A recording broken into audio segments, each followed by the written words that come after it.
Topic है वो है फैमिली डायनामिक में विवाह की शर्तें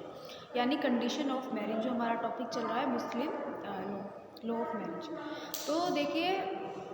जो मुस्लिम्स में जो मैरिज होती है यानी जो विवाह होता है उसमें जो उनकी कुछ कंडीशन होती है यानी कुछ उनमें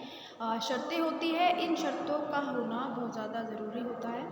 तो देखिए, मुस्लिम विवाह यानी जिसे हम कहते हैं निकाह, निकाह की कुछ आवश्यक शर्तें हैं जिनका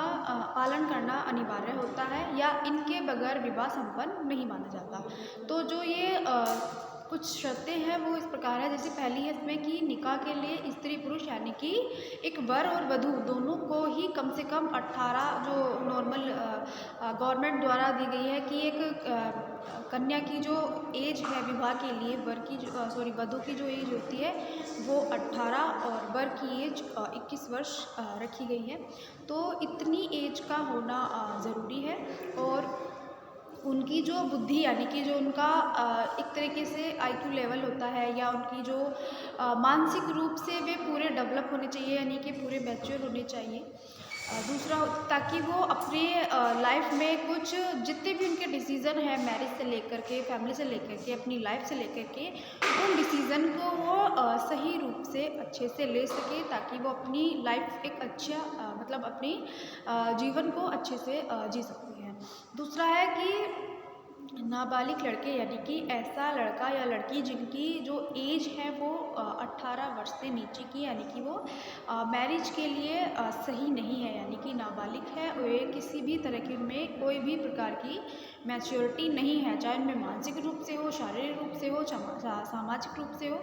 तो जिसमें किसी भी प्रकार की प्रॉपर मैच्योरिटी नहीं आती यानी नाबालिग लड़के लड़कियों के विवाह संरक्षक द्वारा किए जाते हैं यानी कि या तो उनके फैमिली मेम्बर्स के द्वारा उनका विवाह किया जाता है या उनके जैसे माता पिता के द्वारा उनका विवाह किया जाता है यानी कि उनमें फैमिली वाले कुछ बड़े सदस्यों का होना ज़रूरी होता है जिनकी जिम्मेदारी वर वधू ना लेकर के उनके बड़े फैमिली मेम्बर्स या पेरेंट्स हो या कोई और भाई हो बहन हो यानी कि बीच में संरक्षकों द्वारा किया जाता है। लेकिन कुछ विशेष परिस्थितियाँ ऐसी होती हैं या कुछ ऐसी कंडीशंस में विवाह को स्थायी नहीं माना जाता यानी कि विवाह को नहीं माना जाता। फिर आता है एक मुस्लिम पुरुष 4 स्त्रियों से विवाह कर सकता है, 5वीं स्त्री से विवाह करना वर्जित है। पत्नी को तलाक देने पर यह जो यानी कि या तो वो एक जैसे मान लीजिए उनकी 4 पत्नियां हैं और वो 5वीं पत्नी से शादी करना चाहता है तो वो वर्जित है। लेकिन अगर उन पहले वाली में से एक की मान लीजिए अगर मृत्यु हो जाती है या डाइवोर्स हो जाता है तो वो दोबारा शादी कर सकता है।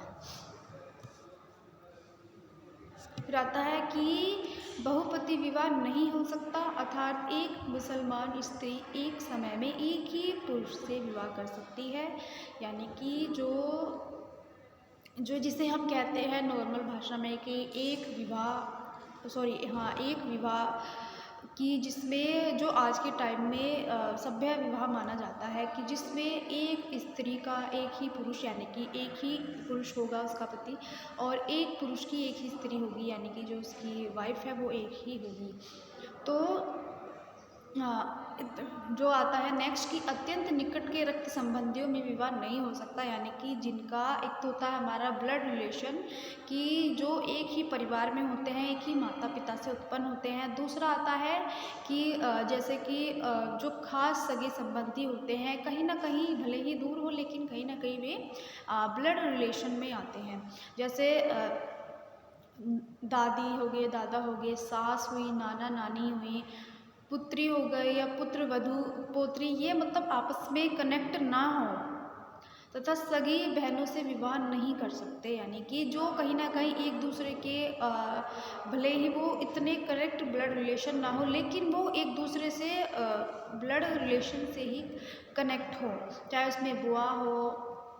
चाहे इसमें पुत्र वधू हो, सास हो, नानी नाना हो, कोई भी मतलब इसमें जो आसपास के हमारे रिलेशंस आते हैं उनसे विवाह नहीं हो सकता। फिर आता है मूर्ति पूजकों के साथ विवाह निषेध है, यानी कि जो मूर्ति पूजक होते हैं, यानी कि देखिए मुस्लिम धर्म में मूर्ति पूजक नहीं अपनाया जाता।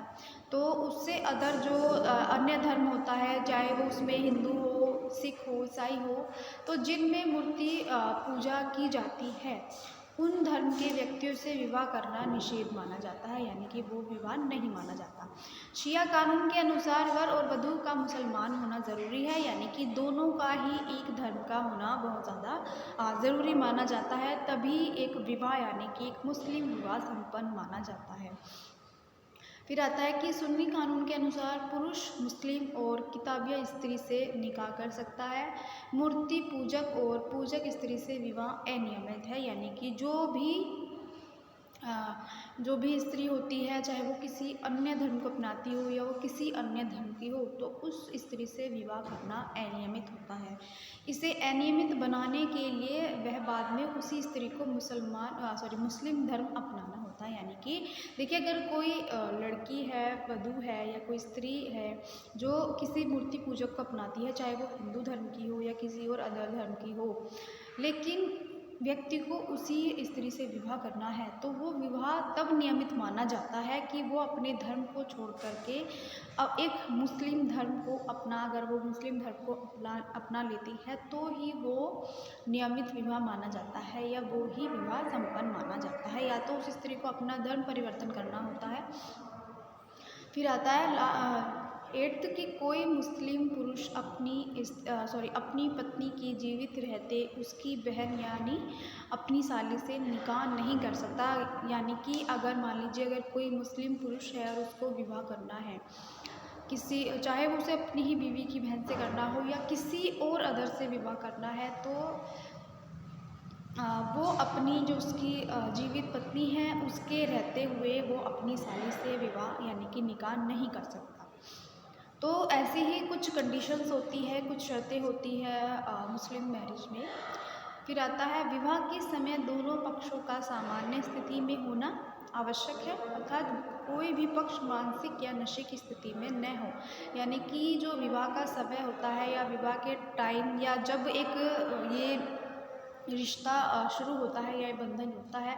तो उस टाइम जितने भी व्यक्ति होते हैं तो सामान्य स्थिति में होनी चाहिए, और किसी भी व्यक्ति का यानी खासतौर पर वर वधू या दोनों के पक्ष में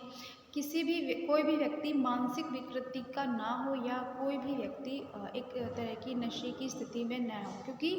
देखिए मानसिक स्थिति का भी व्यक्ति विवाह के लिए सही नहीं होता। तो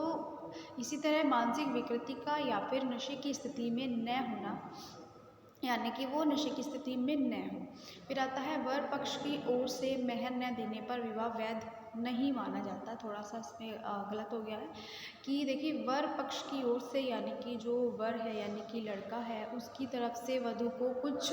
रकम देनी होती है मेहर में,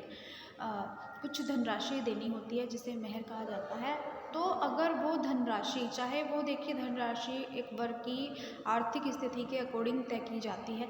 अगर किसी व्यक्ति की अच्छी आर्थिक स्थिति है तो वो उसमें मेहर यानी जो उसकी धनराशि है वो उसको ज़्यादा संख्या में रखता है, और अगर किसी की मध्यम है तो वो उसको अपने अकॉर्डिंग यानी कि वो अपने ही अकॉर्डिंग उस मेहर में अपनी धनराशि तय करता है। अगर मान लीजिए अगर उसमें मेहर न देना, यानी कि क्योंकि देखिए जब निकाह होता है, निकाह पढ़ा जाता है तो उसमें मेहर भी तय की जाती है, यानी कि एक महत्वपूर्ण शर्त होती है या एक महत्वपूर्ण नियम होता है उनका, या उनकी एक रिवाज होता है। तो अगर इस मेहर को न देना अगर वो मना कर दी जाती है या न देवे अपनी तरफ से, तो विवाह को एक तो संपन्न नहीं माना जाता या विवाह को वैध यानी कि एक तरीके से स्वीकारा नहीं जा सकता।